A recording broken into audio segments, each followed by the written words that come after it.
तो देश में लोकसभा के चुनाव है, चुनाव प्रचार जोरों पर है, लेकिन चर्चा में सिर्फ बंगाल है और इसकी वजह है मोदी का मिशन बंगाल। टारगेट पर है ममता बनर्जी, लेकिन दीदी बीजेपी को मुंहतोड़ जवाब दे रही हैं। मौका ईद का था, मंच के सामने मुस्लिम समुदाय थे और दीदी के निशाने पर थी भारतीय जनता पार्टी।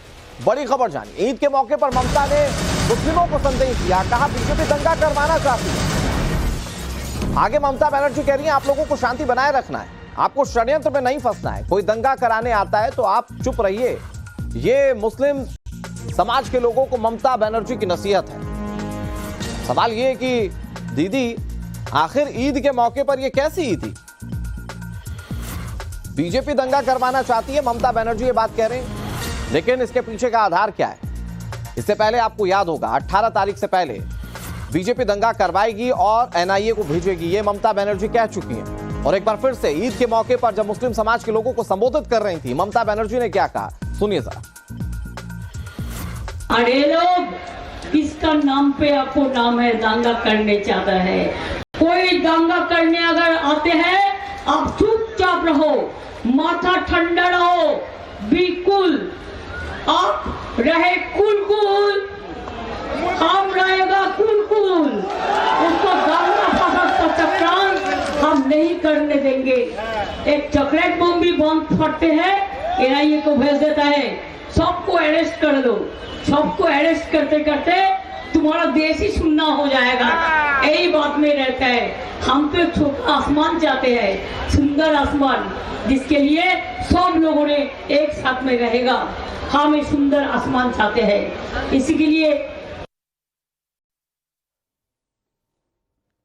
पश्चिम बंगाल की मुख्यमंत्री ममता बनर्जी को आप सुन रहे थे और मुख्यमंत्री ममता बनर्जी मुस्लिम तबके के सामने जब थी तो उन्होंने कहा कि आप कूल रहिए, ये साजिशन किया जा रहा है और आपको फंसाने की कोशिश की जा रही है। एक बार फिर से आपको सुनाते हैं ममता बनर्जी ने कैसे भारतीय जनता पार्टी का नाम लेकर दंगों में बीजेपी को सम्मिलित होने की बात कही और कैसे मुस्लिम समुदाय को उन्होंने संबोधित किया।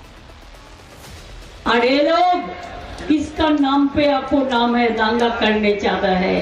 कोई दंगा करने अगर आते हैं, आप चुपचाप रहो, माथा ठंडा रहो, बिल्कुल आप रहे कुल, हम रहेगा कुल। उसको दंगा फसाद का चक्रांत हम नहीं करने देंगे। एक चॉकलेट बम भी बम फटते हैं, एनआईए को भेज देता है, सबको अरेस्ट कर लो। सबको अरेस्ट करते करते तुम्हारा देश ही सुनना हो जाएगा। यही बात में रहता है। हम तो छोटा आसमान चाहते हैं, सुंदर आसमान, जिसके लिए सब लोगों ने एक साथ में रहेगा। हम एक सुंदर आसमान चाहते हैं, इसी के लिए। तो मुस्लिम तबके को संबोधित करते हुए क्या ममता बनर्जी बताना चाहती हैं कि जो दूसरा पक्ष जिससे लड़ाई झगड़ा होता है, दंगे होते हैं, क्या वो दूसरा पक्ष और मुस्लिम समुदाय को वो समझा रही हैं? इस बीच उन्होंने बीजेपी पर जो कहा उस पर बीजेपी क्या रिएक्शन देती है देखने वाली बात है। लेकिन ममता बनर्जी इतने पर नहीं रुकी, उन्होंने एनआरसी सीए पर भी बीजेपी पर निशाना साधा। उन्होंने कहा कि आप नागरिक नहीं तो हम भी नागरिक नहीं, ये ममता बनर्जी कह रही। उन्होंने कहा कि हमें भी जेल भेज दीजिए लेकिन हम झुकेंगे नहीं। गिरफ्तार करने के लिए एनआईए को भेज दिया जाता है। ये एनआईए की कार्रवाई को लेकर ममता बनर्जी की टीस लगातार सामने आ रही है। आपको याद होगा कैसे अब धमाके को लेकर जब एनआईए जांच कर रही थी, टीएमसी नेता पर कार्रवाई की आंच आ रही थी, तो अब एनआईए ममता बनर्जी के निशाने पर है और तकरीबन अपने हर संबोधन में ममता बनर्जी एनआईए का नाम ले रही हैं। आपको सुनाते हैं और क्या कहा सीए एनआरसी को लेकर ममता बनर्जी ने। আমার রাজা কি, আমার ইচ্ছে সর্বধর্ম সমন্বয়, আমার ইচ্ছে আপনাদের নিরাপত্তা, আপনাদের জীবন, no NRC, no cash, no uniform civil code, সব মানুষের অধিকার তার নিজস্ব অধিকারের মতো থাকবে। और हमारे साथ ज्यादा जानकारी के साथ पूजा मेहता जुड़ गई हैं। पूजा, बंगाल की सियासत में हमने पहले भी कई बार देखा कि जब भाषाई मर्यादा टूटी हो, यहां ममता बनर्जी दंगों का नाम लेकर बीजेपी पर निशाना साध रही। उन्होंने सीए एनआरसी को भी ना एक्सेप्ट किए जाने की बात कही और उन्होंने ये भी कहा कि अगर ऐसा होगा तो हम खुद भी अपनी गिरफ्तारी दे देंगे। तो क्या ये सब कुछ जो हो रहा है ये पोलराइजेशन की सियासत के तहत हो रहा है? क्या एक तबके को खुश करने की कोशिश है ममता बनर्जी की? देखिए, आपको बता दें कि हर साल के मुकाबले जो है इस साल भी ममता बनर्जी जरूर पहुंची रेड रोड कोलकाता में, जहां पर ईद की नमाज पढ़ी जाती है। लेकिन स्पीच जरूर अलग थी, क्योंकि ये चुनावी साल है।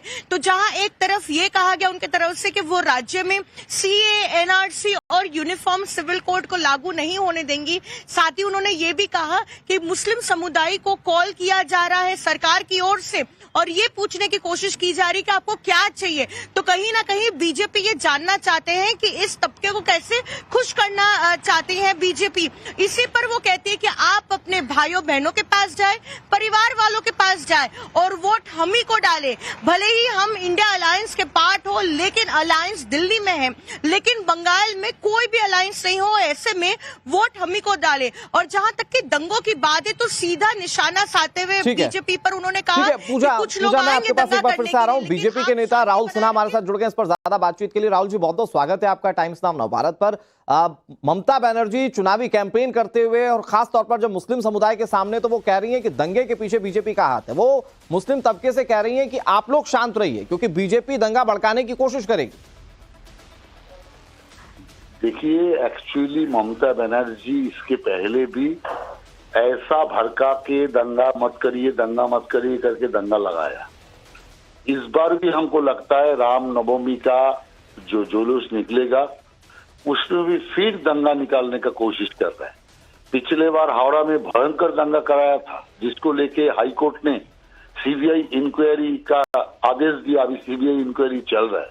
फिर ममता बनर्जी पुराना गेम खेलने का चालू कर दिया, मुसलमान लोगों को भड़का रहा है, जो दंगा भड़के और एक करके मुसलमान और हिंदू में लड़ा के ममता बनर्जी फायदा लेना चाहता है चुनाव का। लेकिन इस बार ऐसा कुछ नहीं होगा। मुसलमान लोग भी समझ चुके हैं जो दंगा करने से सबका नुकसान है, उसमें कोई किसी कौम का लाभ नहीं होगा। इसलिए ममता बनर्जी को सब मिलके अभी ममता बनर्जी का खिलाफ बोलना चाहिए, कारण दंगा में उस्कानी देने का काम वो बंद करे। ठीक है, शुक्रिया राहुल जी आपका हमारे साथ जुड़ने के लिए और बातचीत करने के लिए। अब सवाल बहुत सिंपल सा है कि क्या सिर्फ एक पर्टिकुलर वोट बैंक को साधने के लिए, उन्हें खुश करने के लिए या उन्हें इंटैक्ट करने के लिए ममता बनर्जी ये बयानबाजी कर रही है?